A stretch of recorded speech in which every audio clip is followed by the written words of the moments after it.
Hi, I'm Sam Bendix, Managing Director of Investor Relations at Landmark Properties. Landmark Properties was formed in 2004. We're one of the largest owner-operators and acquirers of student housing in the United States. We also have a build-for-rent vertical as well that is based on the success we've had in the cottage-style student housing development we've participated over the last decade plus. Today I'm going to talk to you about the benefits and challenges that we're facing in student housing and the BTR space.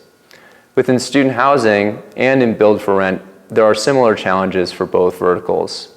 Namely, the interest rate environment and volatility that we're seeing in the current market has put investors out of the market as well as lenders out of the market. On the investor side, folks that would otherwise do individual deal capitalizations and programmatic ventures are now taking a wait-and-see approach as the market stabilizes.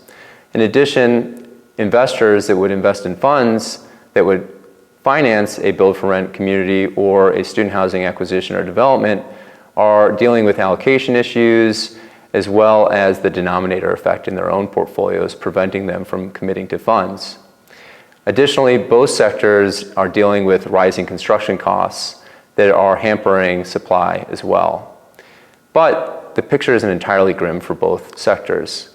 For student housing, we have positive enrollment growth. A new investor in the space would at first probably see declining enrollment, but that's really hard to pin down because the picture, when you look at the entire United States, you're dealing with over 6,000 universities and higher education schools. And so painting a broad brush isn't probably the best way to look at the market. We look at the top 200 and 175 schools. Yardi tracks the top 200, and in that particular subset, the enrollment trends are actually positive. Landmark focuses ourselves on about 50 to 175 schools where there's great fundamentals both on the enrollment side as well as supply. In addition to that, we estimate that the market is undersupplied or will be undersupplied by about 90,000 beds. The market is still recovering from COVID, where a lot of developers were unable to move forward on development projects. The current interest rate environment and volatility will make it challenging, especially for smaller developers, to move forward on projects. Therefore, we estimate the market being undersupplied going forward for the next 4 years by about 90,000 beds.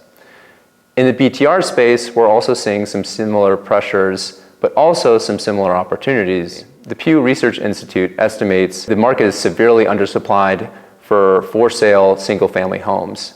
It will take probably about 10 years for supply-demand fundamentals to meet equilibrium. In addition to that, homeowners are dealing with a very expensive home to buy. The National Association of Realtors estimates between 2022 and 2021, the cost of owning a home has increased by about 55%. That takes into account a rising value for the home as well as the rising cost to borrow to buy a home.